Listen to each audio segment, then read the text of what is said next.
Well, hello, I'm Dave, and welcome back to Nerd Talk, the Bowl edition, brought to you by Picks from Dave and Earl Sports Bets. We've got Nick from Earl Sports Bets. Tim is busy, so we will be tag teaming this. The last bit of bowl games, and these ones are the ones, for me, these are the ones that are the most entertaining to watch. The harder ones to cap, and the ones where you have a lot of the transfer. We're going to see as we go through this. There's meaningful players because so many of these players in these better teams are draft eligible and draft talented, players. So, but anyways, since last week, how have we done with the bowl games? Let me get up since last Wednesday. College football has actually been pretty decent for me. At least the last couple days it has. Let me get up since last Wednesday. Yeah, I'm up a solid. In fact, if my thing wants to load completely. Bet stamp on my phone goes slow sometimes. I'm up 7.81 units since last Wednesday. It's been actually really nice. Hit on South Alabama, Western Kentucky over. AFA plus 3.5 was a winner. ULL plus 7 push, but the under hit. Mizzou was a mistake. Middle Tennessee and San Diego State stayed under. I had New Mexico State, which I had them plus 3.5 and plus 135. They went outright. Georgia Southern, the over that game was nowhere close. Memphis came through. I'm actually up 8.81 units because it didn't one of the plays didn't come in here because first quarter stuff is weird. But we went to the game, so I trifected them. I had ECU first quarter -3, ECU first half -4, ECU full game -6.5. They all came through. It was a beautiful thing. And then I had Oklahoma State plus 3.5 and money line. Those were both losers. Duke -3 came through. Kansas, I wish I grabbed 2.5 rather than just taking the money line. That would have actually hit. UNC plus 14.5. I advocated for this last week. This was a game I bet super far ahead. I grabbed 14.5 with them, and they almost won that game outright. It was one of my favorite bets of the ball season was the Tar Heels in that game, and they came through. And then I added about 10 minutes before kickoff, Texas Tech plus 4.5 and plus 167 yesterday. So that was nice. And then I also had Syracuse earlier today, plus 11. Currently sitting with Florida State minus 9.5, which does not look very good. And I have, what was it? Washington, right? Washington, yeah, plus 4 and plus 150 to end the night here. And then we get more games coming up tomorrow and the day after, and it's a lot of bowl games. Yeah, there's a lot of good football to watch coming up. I don't know where exactly I'm at. I know at one point I was 10-6, and I wasn't adding into that. That was just bowl show picks, and then I picked up that Georgia Southern under the morning of. Oh, nice. Yeah. So there are other things I've bet and picked up, but I'm 0-1 on the day. I had the under in that. The under should have hit in that Minnesota-Syracuse game, but lucky for you, Syracuse scored in the last quarter, and you were able to cover.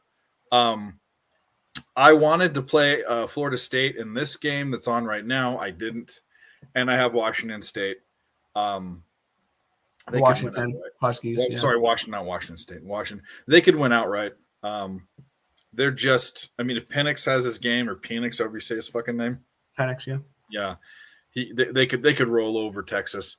But anyways, we will jump into the games, and as usual, I am a dog shit producer because this should have been running the whole time. So there you go. Unbelievable. Yeah, unbelievable. Absolute failure. Let's jump into it.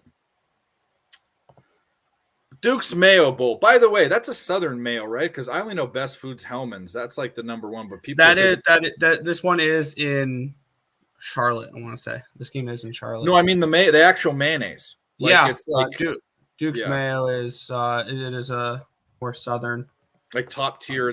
People argue that Duke's and Hellman's are better, but I've tried mayos from all. Japanese. Anyways, it's from Greenville, South Carolina. Yeah, Southern. Anyways, Maryland 7-5. North Carolina State Wolfpack 8-4. The line is NC State -1, and the total is 46.5.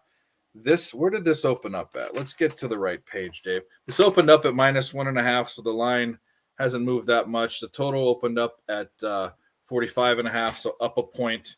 And I'm assuming if you don't have it up, pull up the Athlon thing. I've got most of them, but I do have the Athlon pulled up for this game. We have a decent amount to go over for this one here. Yeah.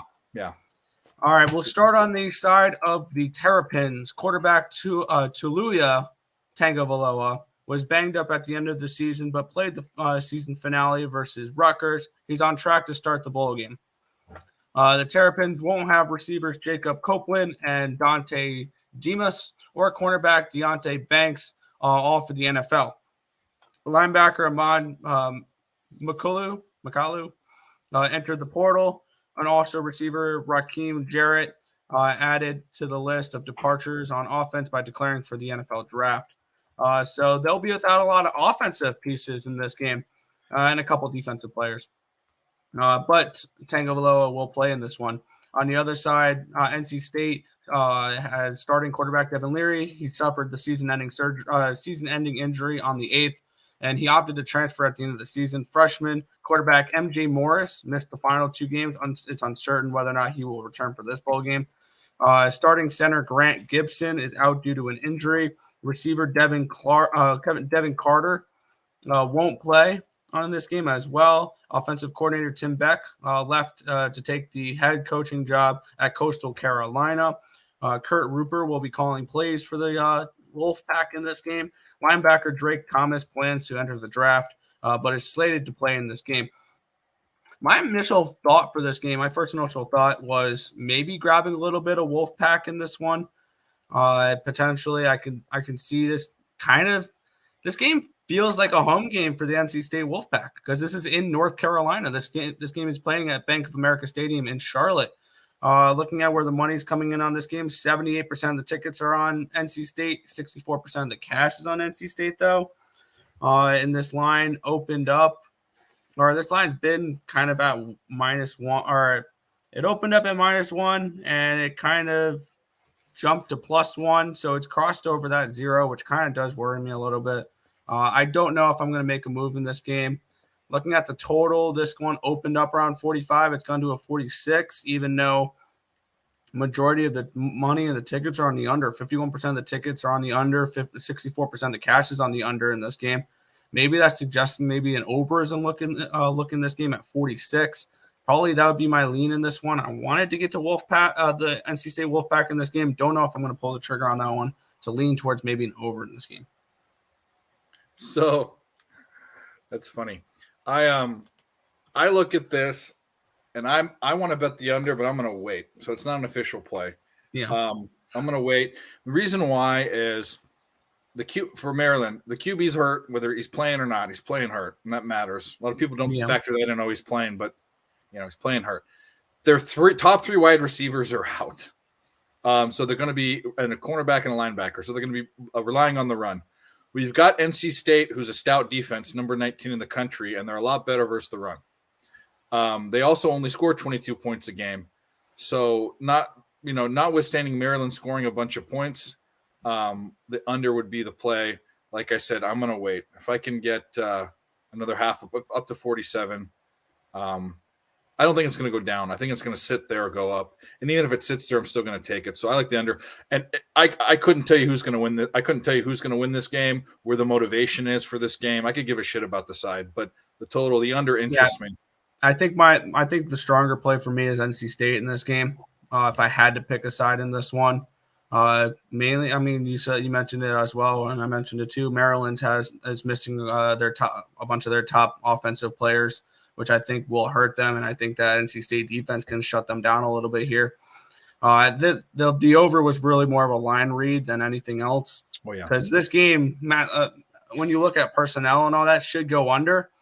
But the way the line's moving kind of keeps me off the under because it shows that money's coming in on the under, but yet the lines are going up, which kind of scares me off of that. So I'm interested in NC State. I don't know if I'm going to pull the trigger on it. This is a tough game. Yeah, I think it's going to be interesting when I always talk about how I don't watch the money. or the handle or the tickets.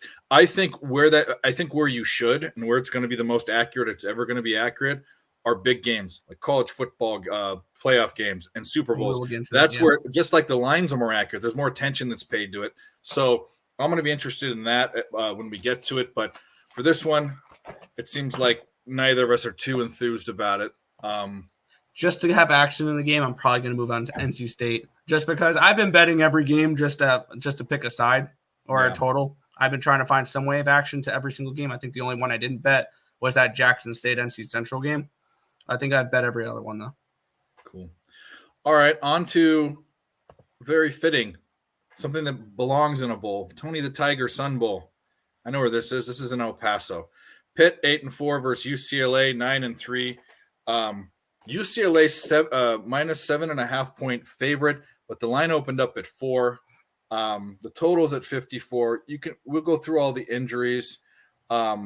There's a shit ton, and this is the most action we've seen. Granted, these are like I said, these are the teams that are going to have transfer portal guys. But I mean, run through this, because I mean, Pitt's got a ton of people out. Yes, I can go over that real quick. For Pitt, All-American defensive linebacker Kajai Cansey won't play due to injury. Quarterback Keaton Slovis entered the transfer portal. Nick Patty or Nate Yarnell will start under center for against UCLA. Safety Brennan Hill opted out for the NFL draft.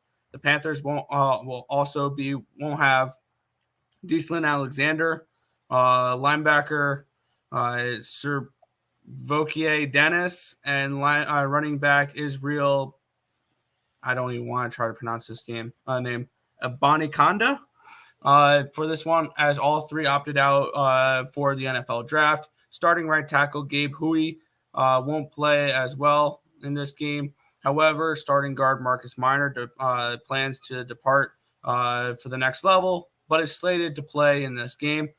On the other side, UCLA defensive coordinator Bill McGovern missed the last 5 games due to health concerns. That's just the defensive coordinator. Receiver Jake Bobo indicated he's going to play against Pitt in this game. Receiver Casimir Allen declared for the NFL and won't play in this game. Defensive tackle Gary Smith III is also questionable. Quarterback Darian Thompson Robinson is on track to start in this game, which is, I think, the biggest key for the Bruins in this game is they're going to get their top quarterback in this game. 7.5. That's a lot of points in this game. 54 the total. I mean, when we look at it, maybe an over in this game. The only thing that worries me is that I don't know if Pitt's going to get there, because they're not going to have their starting quarterback, because Slovis is not playing in this game, which does concern me. It's been nothing but UCLA money. Not surprising, though, because this line's gone from 3 to 7. So they have obviously been bet that way. And yeah, it looks like it's been pretty sharp money on UCLA throughout most of the time here.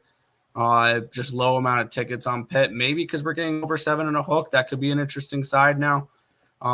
This is one that I'm probably gonna have to dive a little bit deeper into. Maybe an over is a look. Where does this line open for a total in this game? As my thing is taking forever to load. 60. It opened up at 63. It's now down to a 54. Yeah. This is a tricky game. This is a really tricky game. I don't know. This is a pass for me at the moment, but this is it's looking like a tricky one. Yeah, I wouldn't disagree that this is tricky. By the way, there's a similar narrative with the quarterback at Pitt. Last year, what's his face? Pickett went out to the draft, and this guy Nick Patty, who's starting now, got the start and broke his collarbone. And so he broke his collarbone, and then Keaton Slovis comes in. Slovis is going to BYU. God knows why he's going there, but he started at USC, by the way.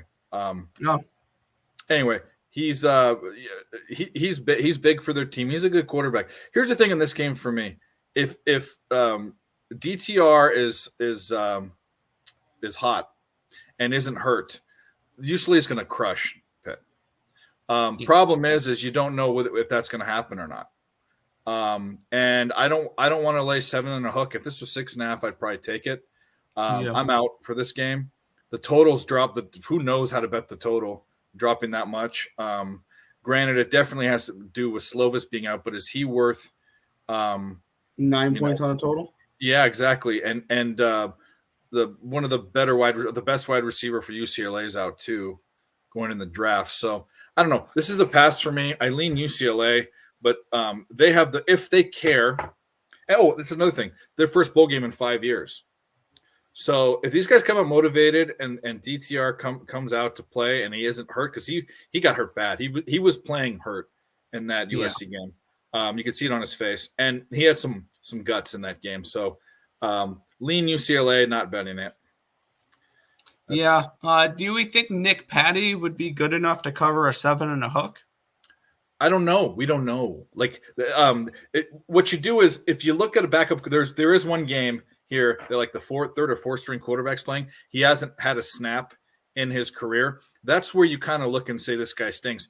And there is a drop off, but I mean, is it worth 4.5 points for a drop off? If not, then Pitt plus the points could be an interesting look, especially now that we've gone up and over the touchdown. is so much more skilled, and from what I saw and how their offense goes, they could beat them by 20 points.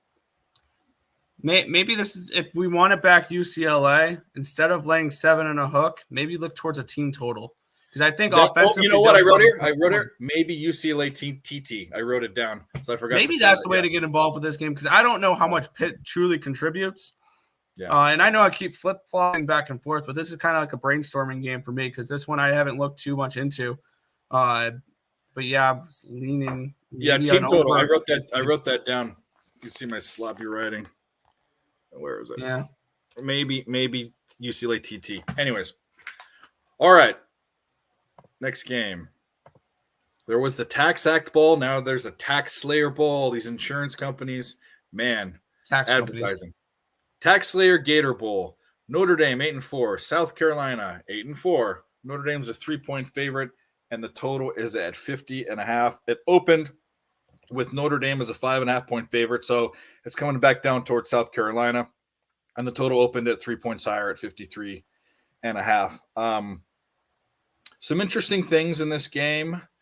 I'll let you get to the injuries and opt-outs and all of that, but the quarterback situation for Notre Dame is interesting to me. Well, I'll let you. This one is interesting, and there's a lot more to read for South Carolina than there is Notre Dame. Yeah, which is interesting. This is Notre Dame first. Tight end Michael Mayer and ends Isaiah Foskley won't play after declaring for the NFL draft. Quarterback Drew Pine transferred, but the Fighting Irish could get their previous starter Tyler Buckner back after he missed the last 10 games due to an injury. So their starting quarterback from the beginning of the season, or from their previous starter before Drew Pine, could be playing in this game. Maybe that's not too far of a drop-off then. He has been injured, but we'll see. And then on the other side, that's it for Notre Dame. Yeah. On the South Carolina side, offensive coordinator Marcus Satterfield left for Nebraska. Coach Shane Beamer is not named the interim play caller. Tight ends Jaheim Bell and Austin Stogner have transferred. Spencer Rattler will play in the Gator Bowl in this one. That's a big plus. Receiver Josh Vann is questionable after suffering a knee injury at the season finale against Clemson. Leading rusher Marshawn Lloyd entered the portal. Defensive lineman Zach Pickens won't play to prepare for the NFL draft. Edge rusher Gilbert Edmond also entered the portal. Starting cornerback Darius Rush won't play after entering the NFL draft. Number one receiver Juice Wells indicated he plans to play in this game. All-purpose weapon Dakarian Joyner will also play for the Gamecocks in this one. Starting tackle Dylan Wonnum won't suit up for this one, and safety Devonnie Reed won't play in this game as well. There's a lot of missing players here for the South Carolina Gamecocks in this one here. I kind of like Notre Dame in this matchup, laying the 3 points. I think Notre Dame or South Carolina is just missing too much in this game, and I get it. I feel like their biggest, South Carolina's biggest wins were the last 2 games of the season when they beat Tennessee and then they beat Clemson. Those were their bowl wins. And Notre Dame actually comes into this game playing pretty well as well. I like Notre Dame a little bit in this matchup here. I'm probably going to end up betting the Irish in this spot. So we're on the same page. Well, I saw that Drew Pine, who has been starting for Notre Dame, went to ASU, and I'm thinking to myself, why the hell are you transferring to ASU? Well, the guy that's supposed to be starting, Tyler Buckner's coming back, and he's been gone for like 10 games or something. So you have the better quarterback. You just don't have you have the guy. You have Notre Dame, who is a lot like a service academy in that they don't ever take games off. Have you seen the movie Rudy? Or if you went to a Catholic high school, all boys high school, or Catholic high school, and you played football, and everyone wants to go to Notre Dame, you know that's what they do. It's regimented. So they come to play, and I think. Oh, also my index. We should talk about that. I have Notre Dame. I didn't even index any of these games. Yeah, because this one's not one you can really index. Well, you can index it this way. Notre Dame doesn't have anything to take away. You can only add to it, right? Because of all the. They are missing a couple players. I mean, yeah. Okay, so they're getting a better quarterback, but they're missing a tight end and a defensive end. I mean, I think that's probably a wash. Anyways, I have my 6-point favorites. So the line's going down. I don't know why it would be, because South Carolina has so many people out. But this is my first official place. Notre Dame -3. Yep, I'm on the same page here. I'm locking that in now. It's -125, but it is what it is. I like Notre Dame in this spot. Yeah. There's my mom with my nephews that are watching, so I got to watch my language. Let me know when you're off, Mom, because then I'm gonna hold all the swearing till then. Barstool Sports Arizona Bowl, a newer bowl and a newer sponsor. Surprised they're coming up in the world. Do you use them? Do you? Not legal. Not legal in my state. Nope. I don't, and I don't know why. I mean, I don't like what's the guy's name? The owner, the guy that's in the pizza, always the pizza, and he's a butthole. Portnoy, is that his last name? Portnoy. Yeah. Anyways, I don't know. The guy rubs me the wrong way. Ohio 9-4 versus Wyoming 7-5. Ohio's 1.5 point favorite, and the total is at 42. Where did this open up? It opened up with Ohio -3. It's come down, and the total was 43.5. So not much movement on the total. Some on the line. Big thing here. There's not a ton of opt-outs and injuries, but there's enough for it. There's important ones in this game. Namely the quarterback for Ohio, and then you read it. When you read, I'll spoiler alert: 4 running backs are out for Wyoming. Oh boy. Yeah. So go ahead and read it, and we'll talk about it. Yeah. Well, brother of British Columbia Lion quarterback Nathan Rourke, Curtis Rourke, is out for this game. He suffered a season-ending injury on the November 15th win over Ball State. Backup CJ Harris has started the last 2 games. It's been fine. He didn't play great in the MAC championship game, but he was okay the game before. On the other side, Wyoming are thin at running back. That's to say the least. Thank you, Athlon Sports there. Titus Sween, Josh Bash have departed from the roster, while DeJuan Neely and DQ James are expected to miss due to an injury. Leading receiver Joshua Cobbs, defensive end Amocho, and cornerback Keontae Gilton and Cam Stone have entered the transfer portal. They are missing a decent amount of players in this one here, which is leading me towards the Ohio Bobcats in this one here. And I know a lot of people look at bowl games, and I remember hearing this heading into this bowl season because it was semi-successful last year. In bowl games, you fade the MAC. Not this season. The MAC's been awesome. Mm-hmm. Miami of Ohio covered for me. There was a couple others that. Why am I forgetting what other MAC schools? I faded Bowling Green, which worked. That was good. But I mean, there was a few others that other MAC schools that actually came through. I like Miami of Ohio in this game.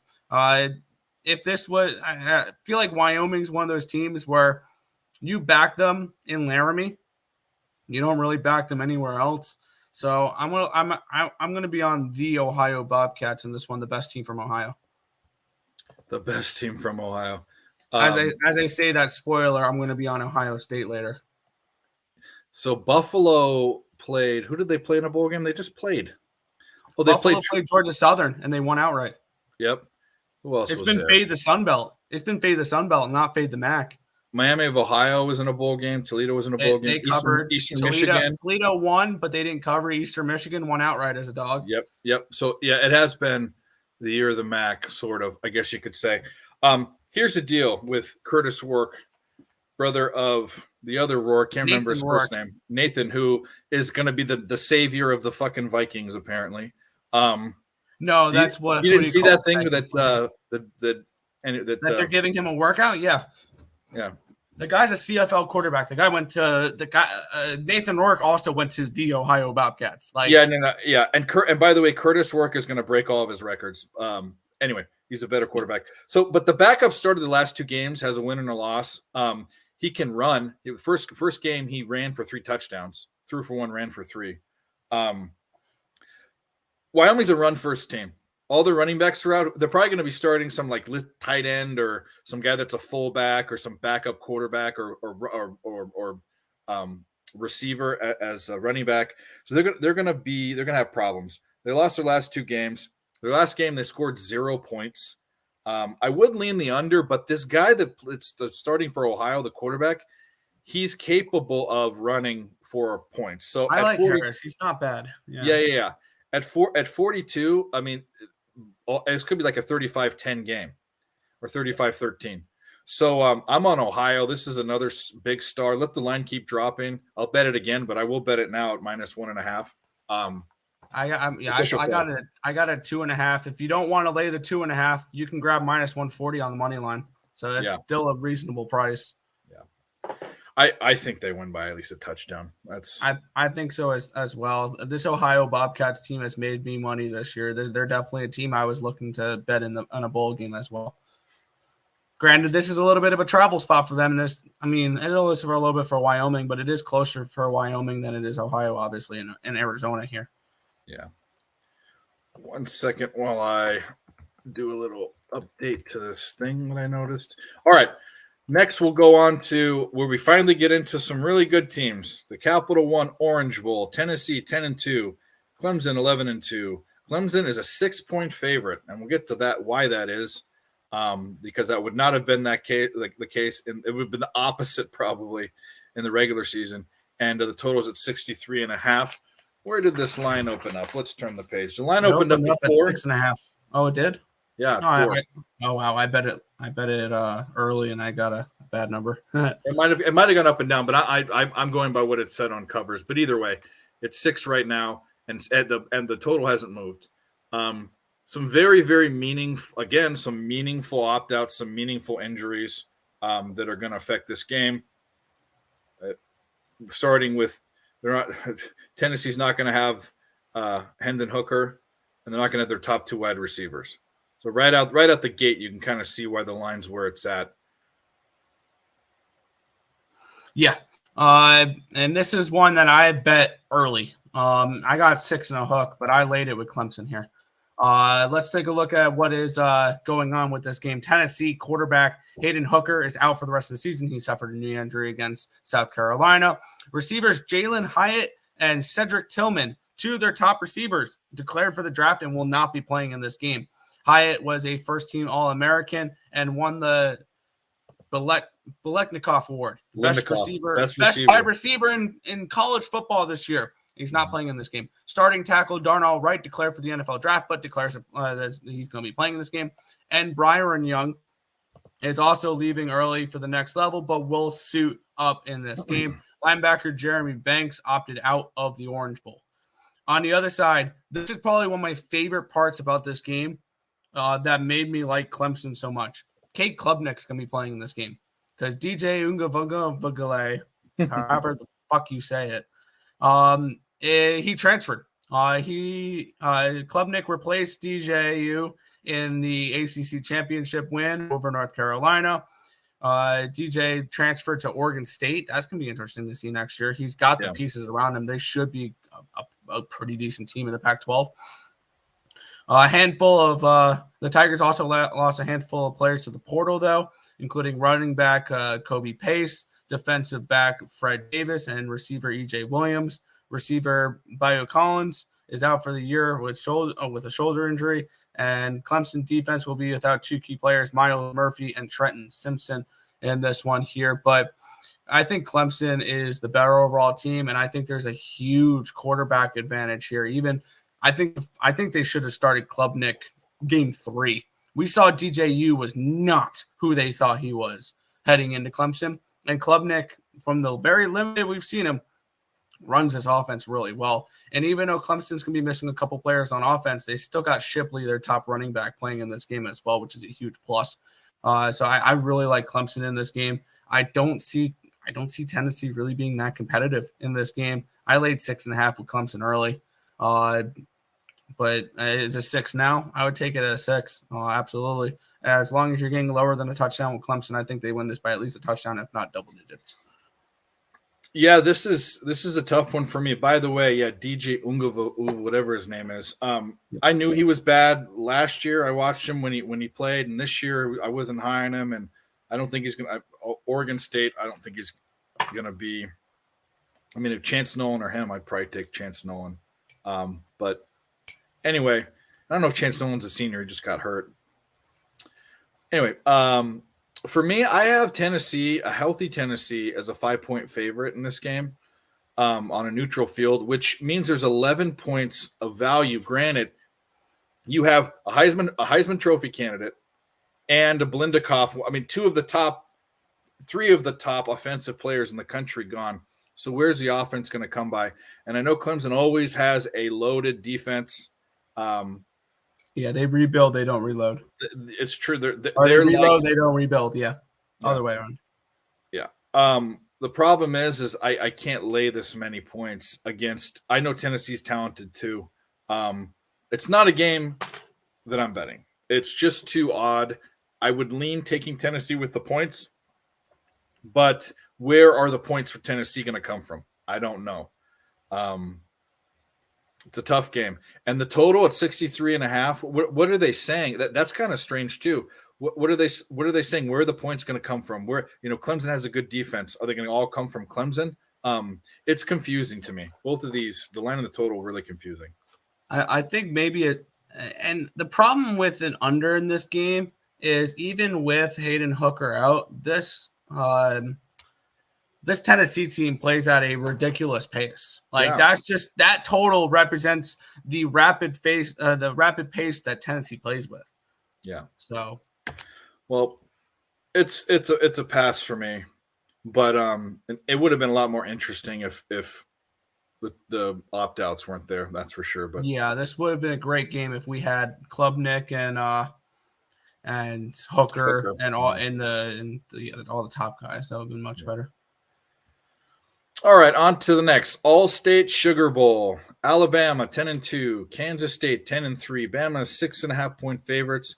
56 is the total. This opened up at 6. Total opened up at 55.5. Not a lot of movement.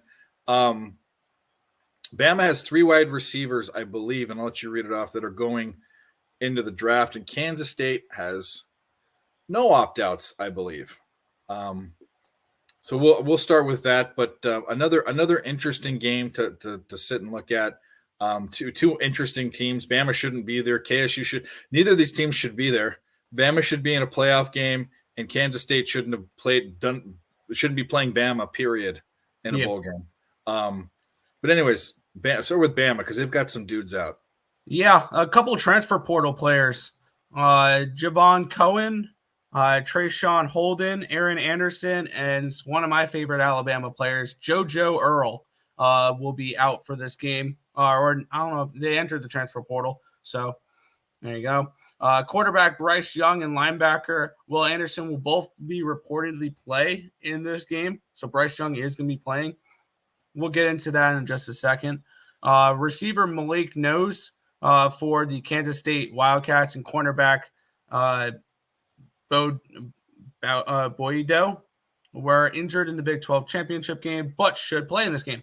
So we get a 100% healthy Kansas State team against a Alabama team. Granted, Alabama is another one. They're like Clemson. They don't rebuild, they reload.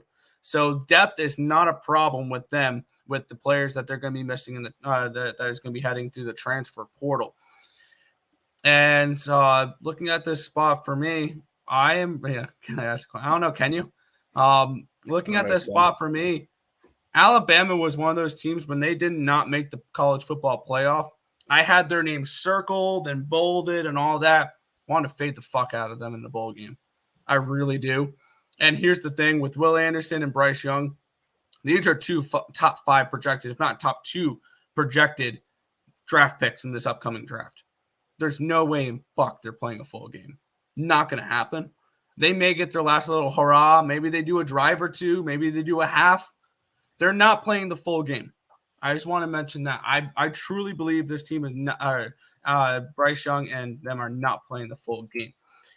I'm getting 7 points with Kansas State. I am kind of saying fuck the points. Give me plus 220 money line with the Kansas State Wildcats in this game.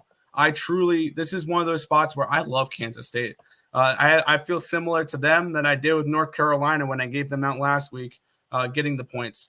I think that absolutely this is within a touchdown because I'm getting 7 on Bet Online. I'm grabbing 7 points with Kansas State, and I'm grabbing the money line with Kansas State to beat Bama.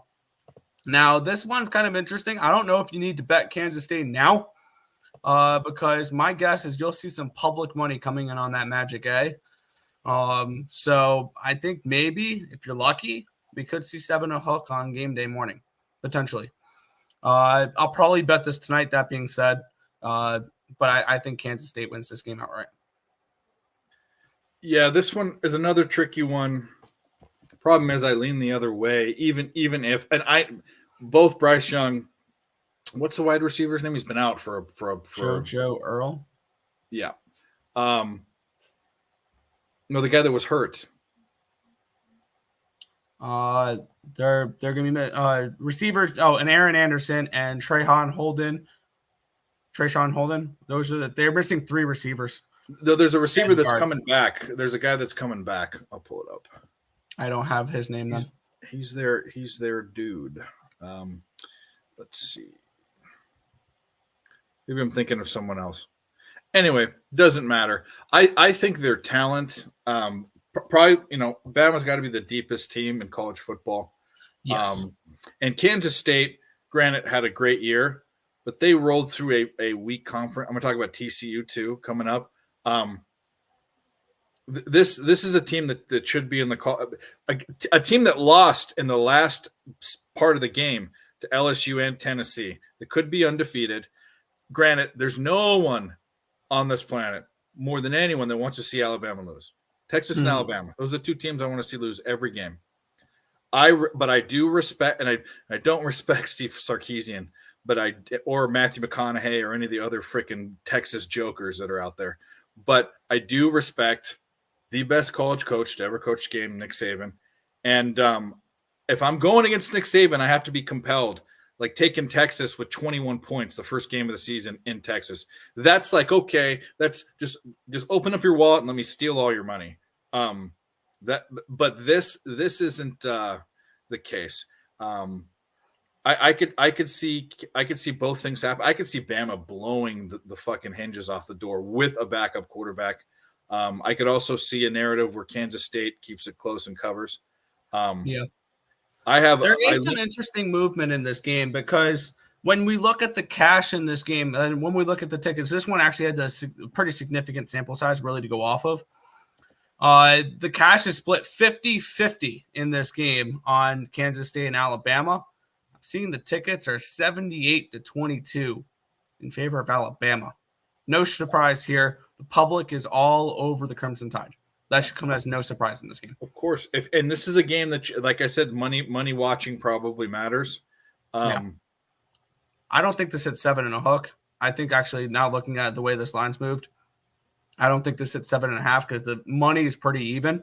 Yeah. The bigger bets are coming on Kansas State, and the public is hammering Alabama. I think this line stays the same. If not, goes down to 6.5 the way this game's being bet.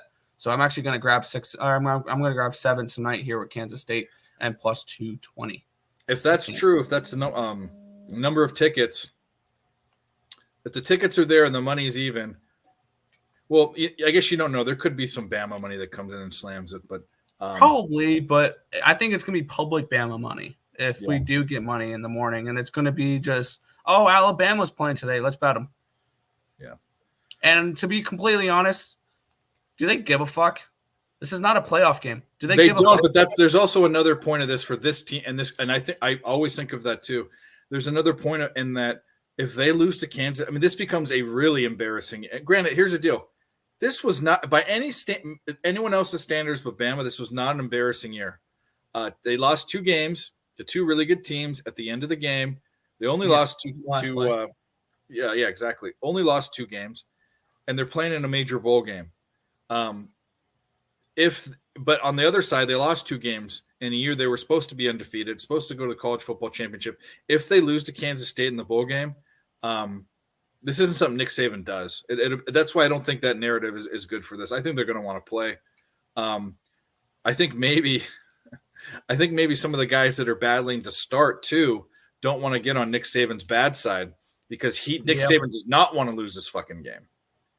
But on the other side, Kansas State, you got to think they're hyped to play Alabama. This is why this is going to be a good game to watch. This is Kansas State's Super Bowl right here. It's the biggest game Kansas State's had maybe ever that I can remember ever. Yeah. Give me Kansas State outright. I'm going to absolutely bet that. Since Sproles and all them. Anyways, thank you, Lance, for Roll Tide or Tide Roll or however you say that. You know, I won't be betting the game, so good luck to both teams. Well, I also saw a funny joke the other day with that. You know that why they say Roll Tide, right? So they don't know how to spell elephant. Well, let's leave Bama alone. All right, next game is the Did I even put this game right there? I did. TransPerfect Music City Bowl. TransPerfect I had to look it up as a translation company. I thought that was something else, and where we're getting into some weird woke era people trying to sponsor games. Iowa 7-5, super. Every time I bet on Iowa, they lost this year. Kentucky 7-5. Iowa is a minus 1.5 point favorite, and the total is 32.5. 32.5. Woo. We have oh boy. We've got 31. It's 31 on my book. Yeah, well, this was a couple hours ago, so God knows what it's at right now. So we've got a lot of interesting opt-outs and actually one super interesting one. If you want to talk about, I'll let you read into it. But the quarterback situation in Iowa, granted, this was the second or third worst offensive team in the country. Yeah. Look what they've got now at quarterback. So you can jump into it.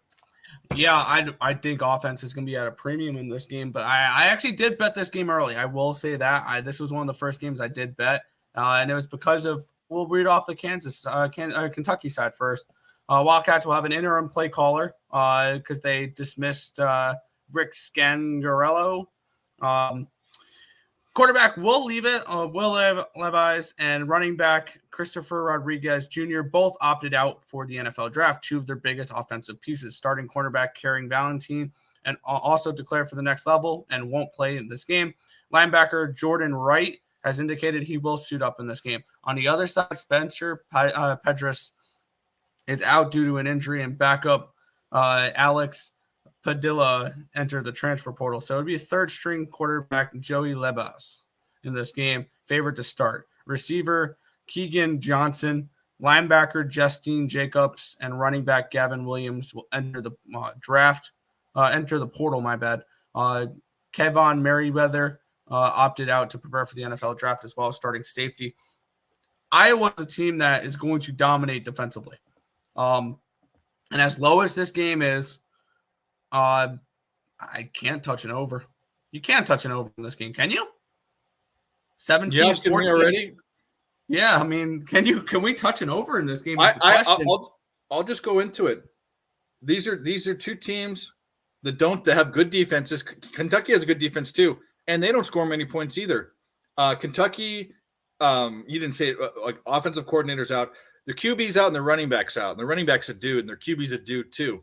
So you have a team that normally can't score any points in Iowa plays defense, and a team that can barely score points and now can't because of all these opt-outs. I have no fear in this. I'm taking the under. It's my official play, maybe the best play. Under?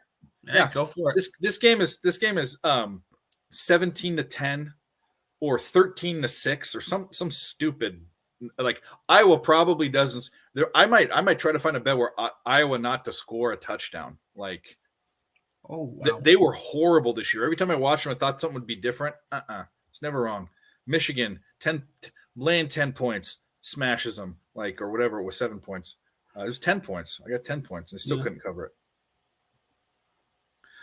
All right, so Tim I bet this was over early. in the Kentucky game. Tim, what did we say in that one? Oh, in this game. That's the game we're talking about right now. Yeah, get out of here, Tim. You're making a ruckus in the chat and everything else. You and Tim. Okay, so I bet this game early. This line's moved a little bit in my favor as well. I laid 2 points with Iowa. And I think that what we're going to be missing from Kentucky offensively is going to be a lot bigger of a downgrade than what we're missing offensively from Iowa, because offensively Iowa had nothing to begin with. And that I think Iowa defense will probably score more touchdowns than the Iowa offense potentially in this game. I think it's going to be one of those types of games. It could be 7-3, could be 10-3. I think Iowa does win this game, and they cover the 2. I grabbed this line early, expecting it to climax even more, but did not expect Iowa to be missing their top 2 quarterbacks. But I'm not really worried about that. I think Iowa's the better program still. They have the way better defense, and I'm only laying less than a field goal. So I laid 2 with Iowa. No problem with that. I don't care who wins. I want to. This might be so fun to watch because it'll be like a bunch of monkeys trying to screw in a doorknob.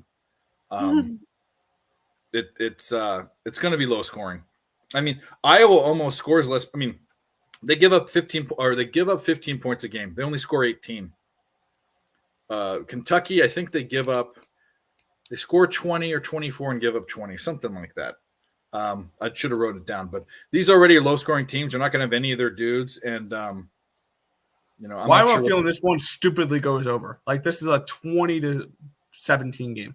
Yeah, this one, like, for whatever reason, find its way over. They accidentally go over the total in this one. Or it might be a game that goes to overtime and they haven't completed a pass all game, and they complete their first pass and just happens to be a touchdown. Like, this may be one where potentially they score on the first drive and then you can live bet it under. 5-0 Sabres after 2. There you go. Middle stick and Acapulco with 2 goals each. Yeah. Tim says, here's my question. Who is the most annoying team in the NHL? And I answered it already. Yep. That's a pretty good answer. It's a pretty damn good answer. Them and the New York Rangers. I will put that one out there as well. Yeah. No, I think it's the Wild. Just the Wild. Yeah. Anyways, okay, under. Scary under for that game. But we'll move on to Is it really though? No, not for me. I'm confident, super confident. I might not even get over 20. Verbo Fiesta Bowl, which is a college football playoff game. What did I put? CFP? Should be CFP. Whatever. TCU's 12-1. Michigan's 13-0. Michigan's a 7.5 point favorite. Total was 58.5. Michigan opened as a 10-point favorite, so the lines come down quite a bit, and the total opened at 60.5. So that's come down a little bit too. Big question marks for me in this game. You can cap this game because this is a normal game that they care about this. There's not going to be any guys that are dreaming about the combine or whatever. And here's the funny thing. Line's at 7.5. I have Michigan as 7.49 favorites. The thing with me in this game is TCU rolled through the Big 12, except for the last game. But Michigan rolled through a much better Big Ten, and really at a couple different points. I think of the 2 undefeated teams, I think Georgia was sweating it out more in more situations than Michigan was. And this Michigan team, and I don't bet off feel, this Michigan team feels like they can compete. Granted, Georgia's a great team, and everyone has them. I think Michigan. I think Michigan is has a puncher's chance to win. Maybe not even. I think if Georgia and Michigan go and they beat these teams convincingly, which I think can happen. The hook bothers me. I don't think that Georgia's a touchdown favorite. I think it's like maybe like a 3 or 3.5. I don't know. That's my feeling. What do you think? I grabbed TCU in the points, the 7 and a hook. And looking back at it, I like the TCU play, but I wish I bet it differently. And I might bet this play as well. TCU first half, I think, is a better look than TCU full game. And it's not because of TCU. It's because of Michigan. Michigan, we noticed, and you can ask a few teams this year. You can ask Ohio State. You can ask Indiana. You can ask Purdue. They are a second half team, Michigan here. So if Michigan's losing at halftime, you could probably and you can grab points with Michigan. Why not grab points with Michigan at halftime? Because TCU first half money line could be an interesting look as well. I think TCU may come out strong in this game, but Michigan usually takes over later in the games, which makes me worry about the full game spread here. I did grab plus 7.5. And I grabbed a small piece of the money line just because I had this game at a 5.5. I grabbed plus 240, and which I have a little bit of line value on that one. I got 7.5 at minus 110 with TCU, and I'm not a TCU believer by any stretch of the imagination. I faded them plenty of times this year, but this is more of a bet the line or bet the number rather than bet the team type of thing for me. Michigan, I don't know if they're a team I can trust to lay more than a touchdown against another very good team in TCU here. TCU is a good team. I don't know if they're a playoff team still, but they definitely have a puncher's chance at winning this game outright. I think both underdogs are very live in these college football playoffs, which I know when we look at previous years, that's not usually the truth. And usually those semifinal games are blowouts. But I think this year we're going to get a couple close matchups here. I grabbed 7.5 here with TCU, and I sprinkled the money line. Probably my better look in this game, which I'll probably end up adding, is TCU first half plus 4.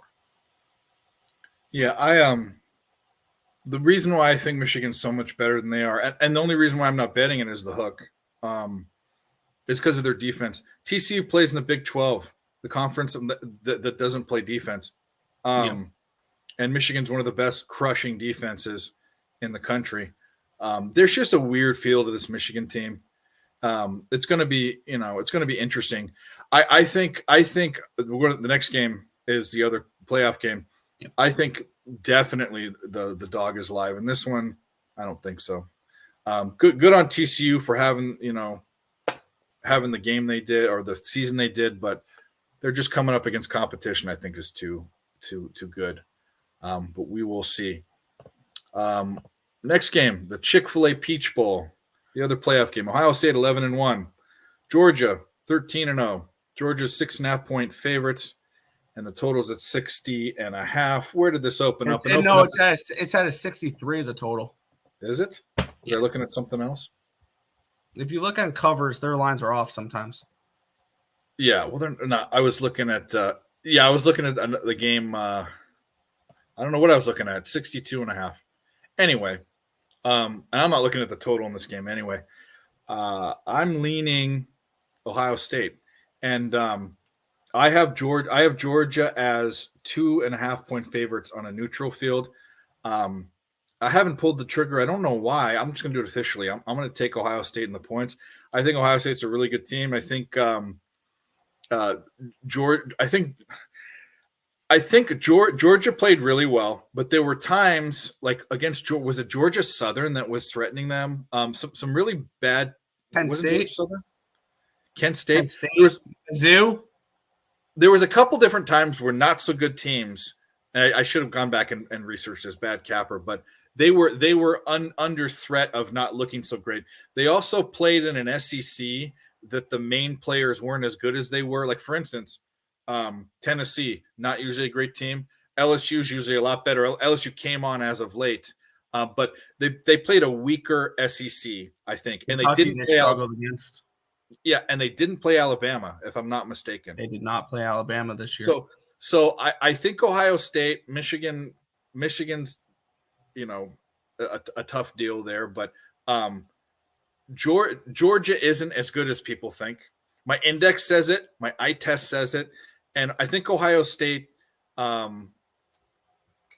had a good year, but I think that Michigan game is always really tough. They could have gone undefeated. I'm not going to take it away from Michigan. I'm taking Ohio State. Way too many points. My index says it. My eye test says it. And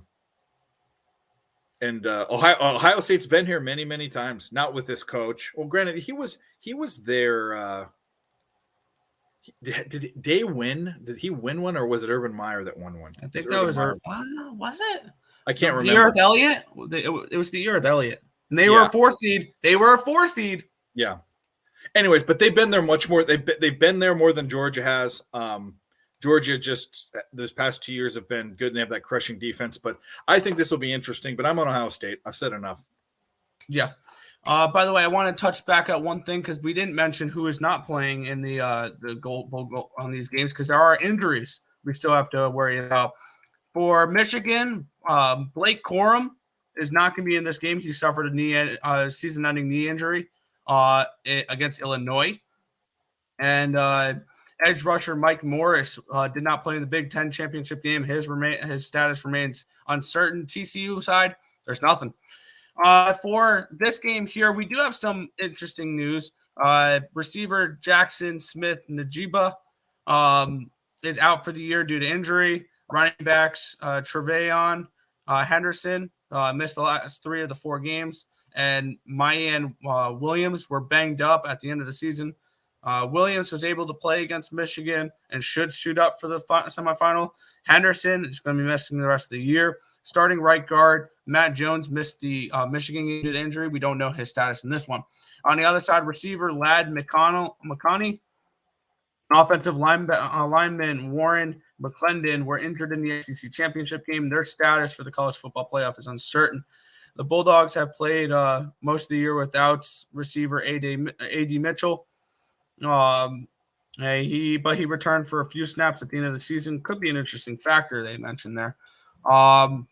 And here's my thoughts with Ohio State. Not only they're going to win this game, they're going to win the national championship. I think Ohio State to win the national championship is a good bet right now because you're going to get decent value with them here. And I think they'll be – I would have them favorites over Michigan. I personally would. Or obviously, and I would have them favorites over TCU as well. And you're getting plus 365 with the Buckeyes in this game. I got +7. I got the money line. I also took a shot in the over 63 in this game because we saw this a little bit in the SEC championship game. There's some holes in that Georgia defense. That Georgia defense is not as stout as it was last year. Absolutely not. And if we think Ohio State's going to compete in this game, win this game outright, they're going to put up points in this game. And I think they're able to do that. And I expect Georgia to put up points as well. Spencer Bennett and that Georgia offense is a little bit underrated, I think, compared to what all the talk for Georgia is on their defense and how good it's been, which it hasn't been great the last few weeks. I mean, looking back at their season here, they gave up 30 to LSU. They had games where they gave up, 19, 13. They gave up 22 to Mizzou and 22 to Kent State earlier in the year, which I don't know if this Georgia defense is as good as people think it is.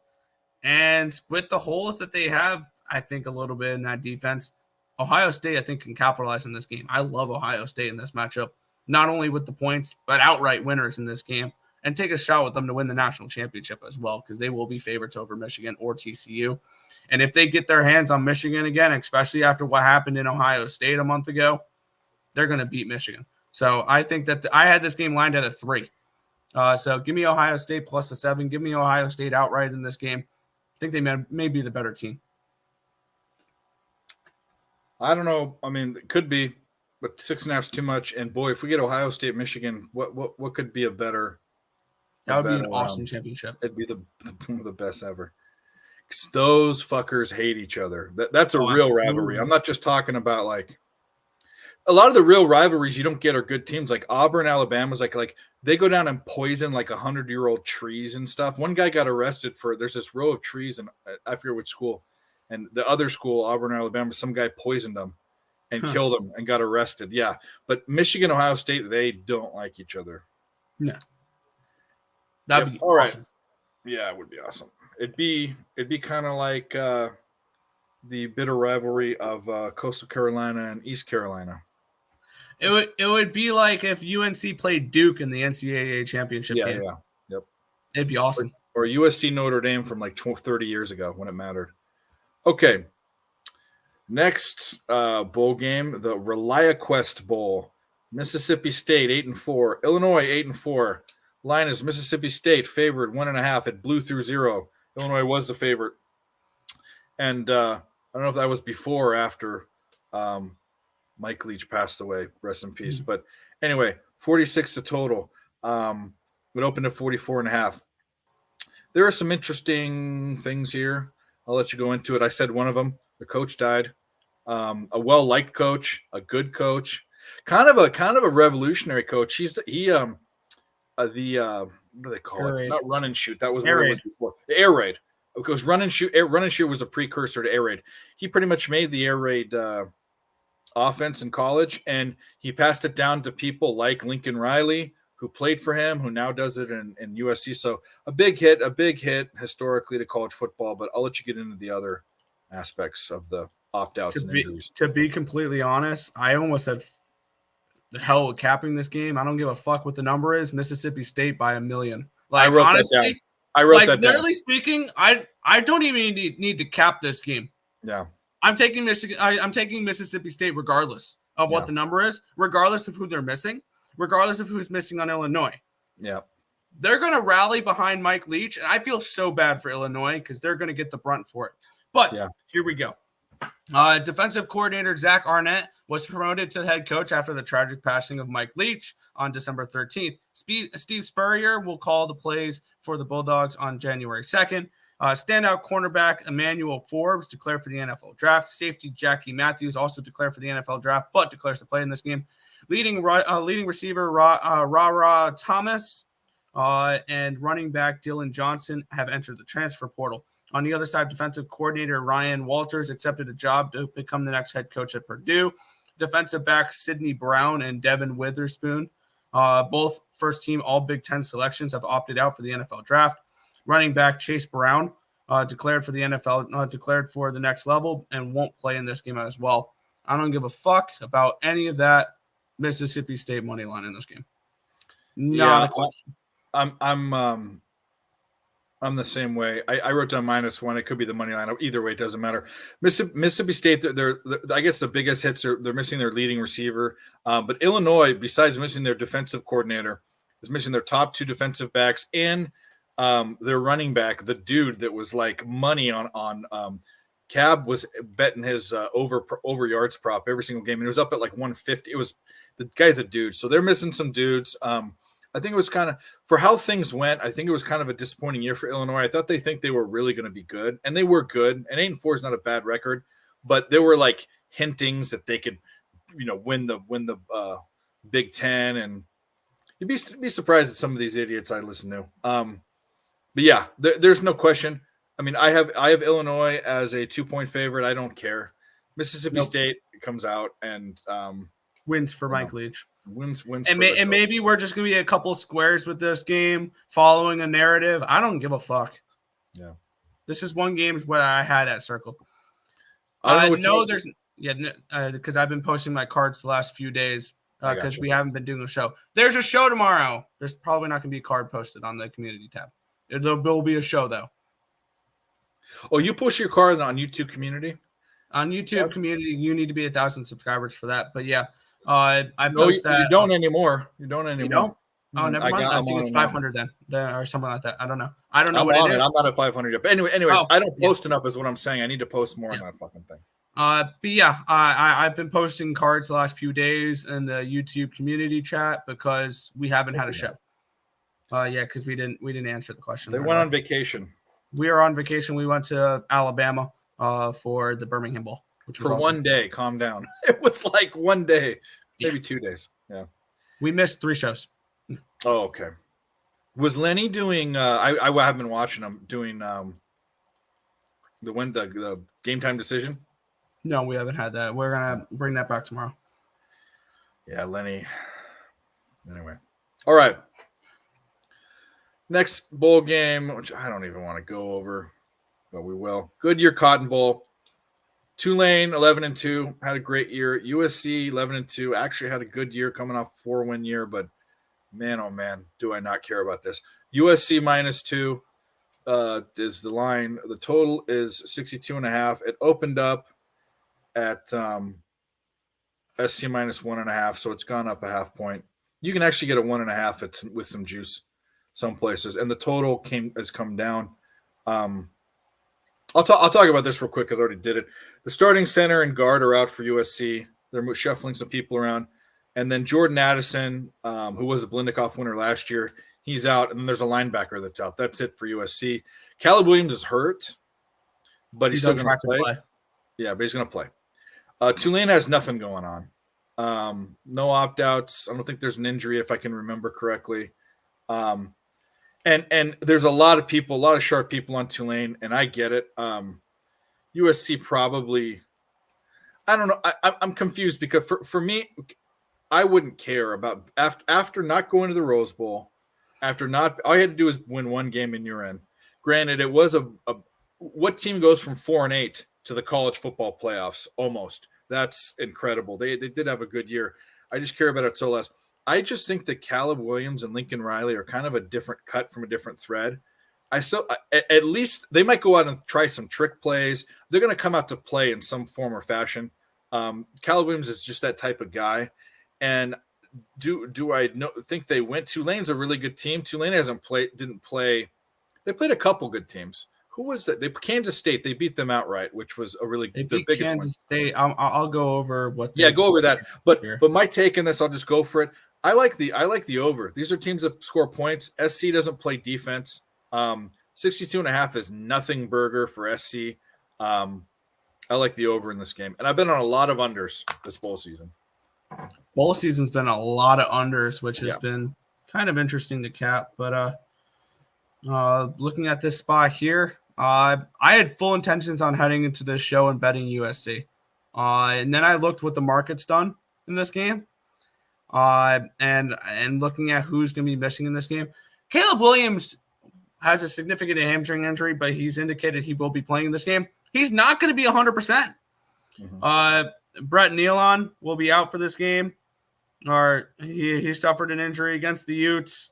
You mentioned the guard is going to be out. You mentioned all the injuries, so I don't need to do anything for that. But looking at this game for me, this really caught my attention. There is some ultra sharp money on Tulane from what I'm seeing here. And I don't think I've seen a ticket discrepancy with this many tickets in a long time. Because we're seeing 27% of the tickets on Tulane, but 79% of the cash. And this is just looks like ultra sharp money on the Tulane green wave in this game. And it makes sense because we can kind of relate this back to that Alabama game. Because I think if you're betting Alabama, you're betting USC. If you're betting Kansas State, you're betting Tulane. Because that's very similar here. Granted, you're not getting a full touchdown with Tulane in this game.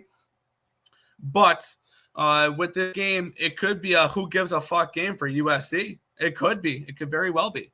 And looking at this spot for Tulane, their schedule, the schedule wasn't the greatest.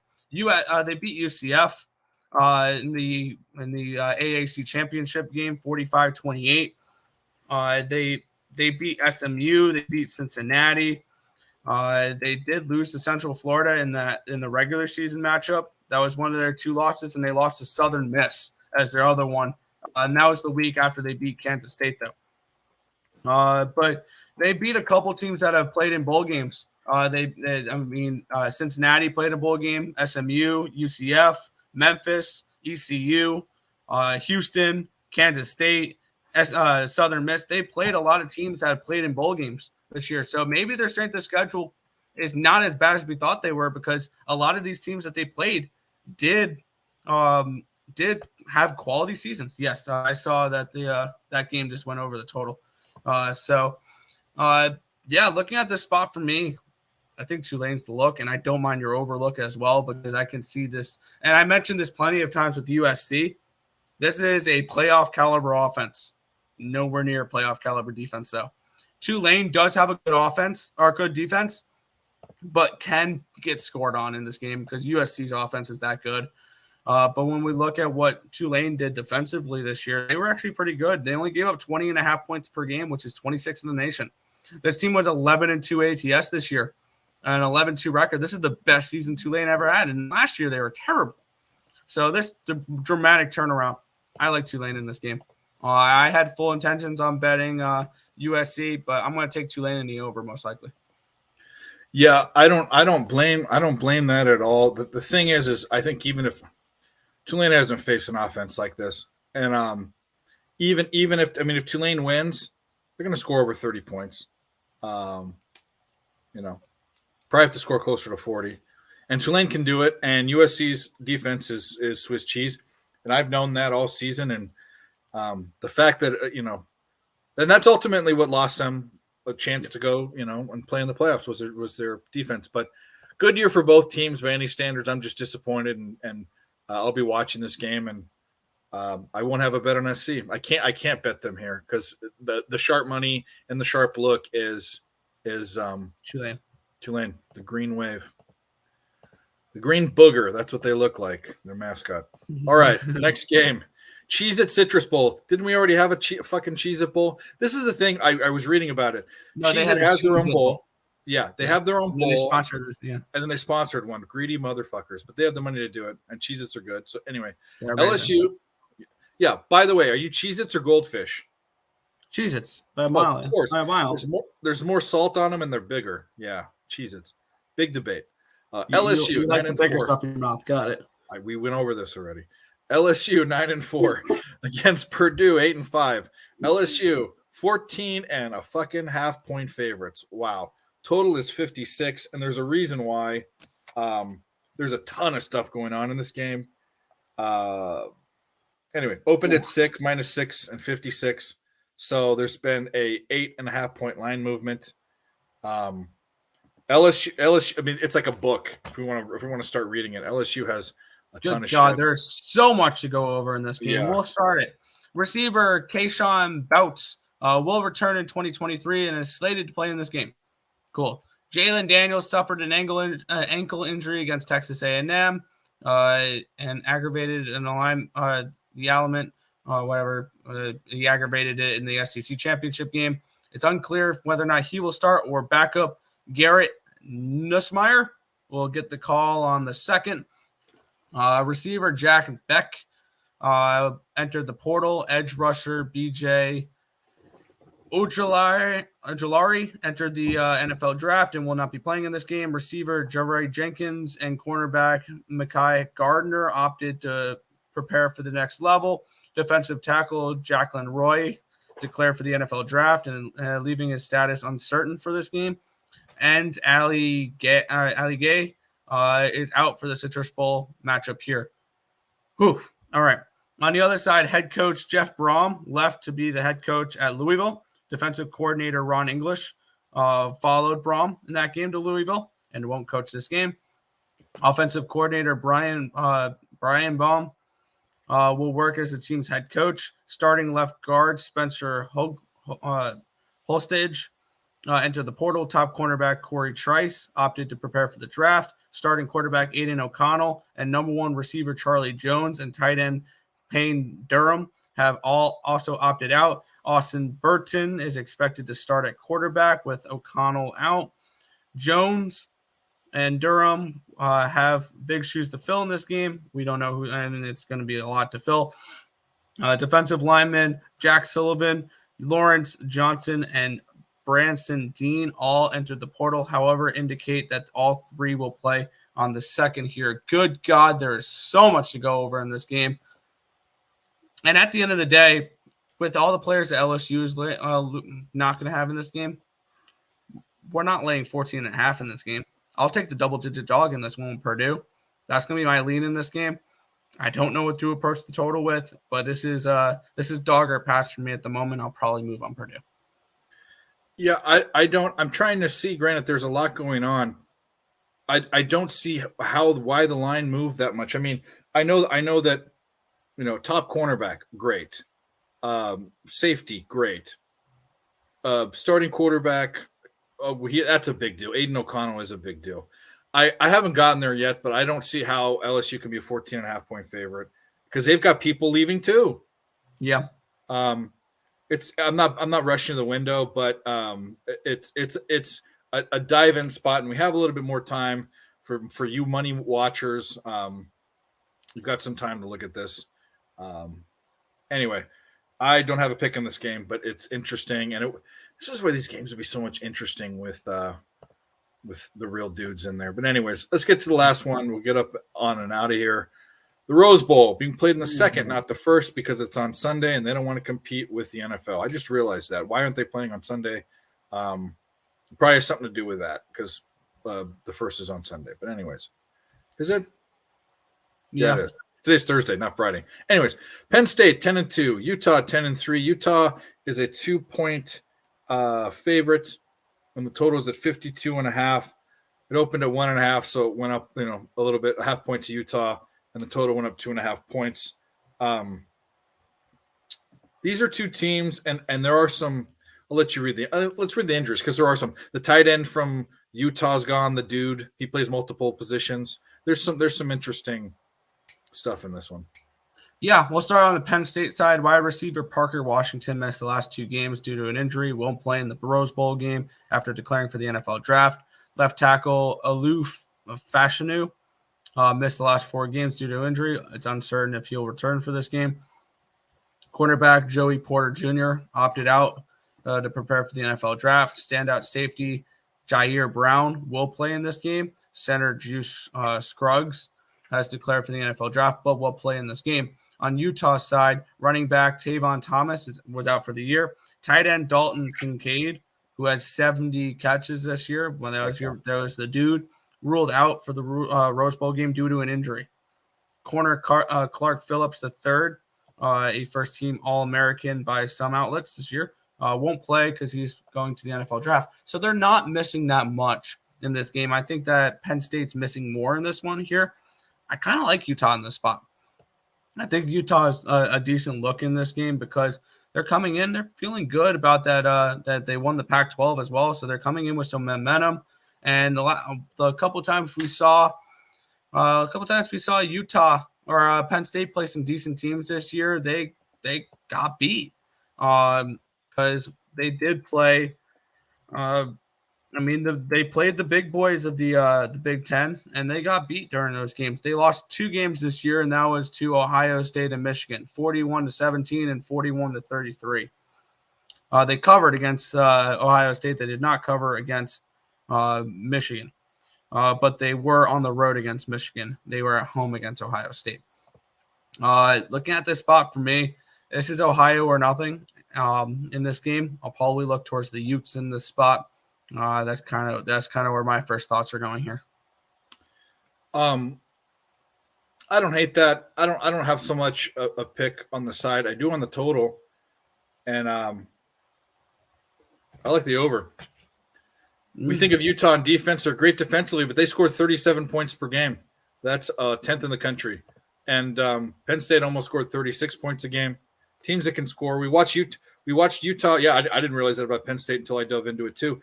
You look at the Rose Bowl last year. Utah played Ohio State. And it was over 80 points. Banger. That was a banger. It was.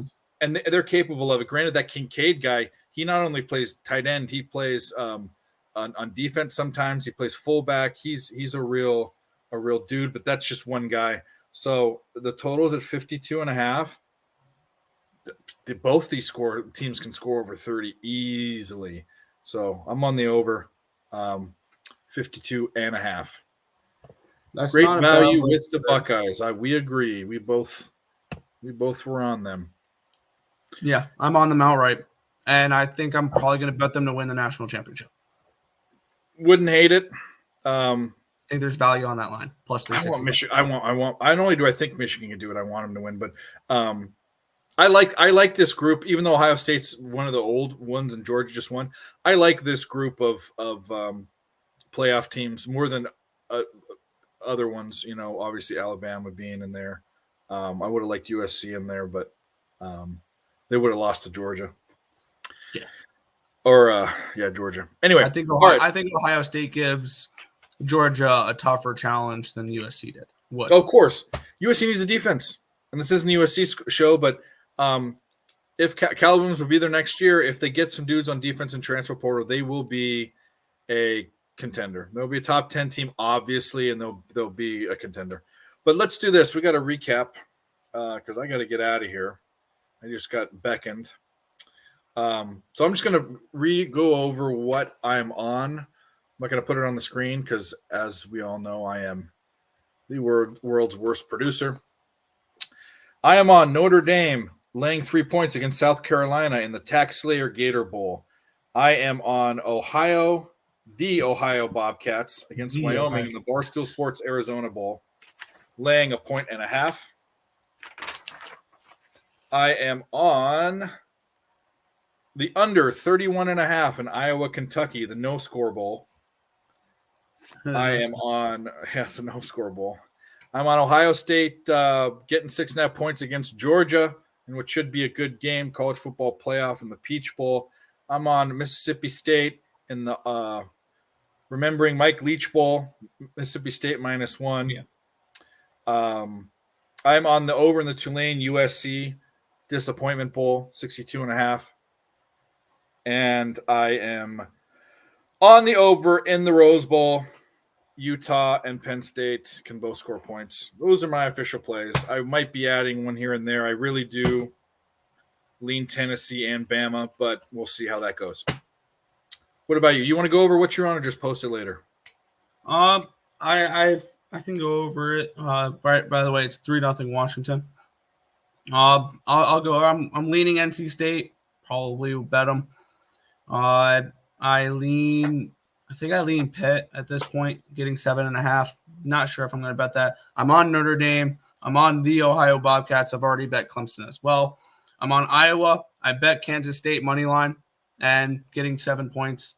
And I've got the underdogs in both college football playoff games. TCU grabbing the points in the money line. Ohio State grabbing the points in the money line. One of them win outright, and I make money doing that. So that's kind of the way I looked at that. I'm going to be on Mississippi State. I love that play. I'm leaning Purdue. I'm going to be on Tulane in the over, and I'm looking at Utah as well. All righty. Well, that was the final bowl show. I know these are kind of put together. I've never produced YouTube shows until this year, and I'm still not very good at it, and I don't know if I'll continue. I probably will. I actually enjoy doing them. It's a lot to go over. That's why we don't do it all in one show. I might have a different concept next year, but we're at the end of the year. Guys, thanks for watching. If you've watched any of the shows, if you're watching now, if you watch it later on, hopefully this helps. It's all about not competing with each other and beating the books and winning money. So I'm Dave from Picks from Dave. That's Nick from Earl Sports Bets. And you can plug what you want, but we're on both of our channels. So yeah. We'll be back live again tomorrow morning for the Earl Sports Bet Show. Took a little hiatus for the ECU Bowl game, but we'll be back tomorrow morning. Yep, I'll be in the comments ripping it up like I usually am. And Nerd and the Turds tomorrow on Friday. We're giving away money.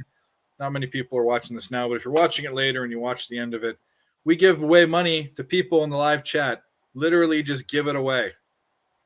Ask Tim, who's not here, but Tim won. Yeah. I would like to thank the Patriots for completely selling my pick. Yeah. And I had them too. I had them bet and I had them in Circa. But anyways. All right, guys, we're up and out here. Thanks for watching. Good luck and Happy New Year. We'll see you next year.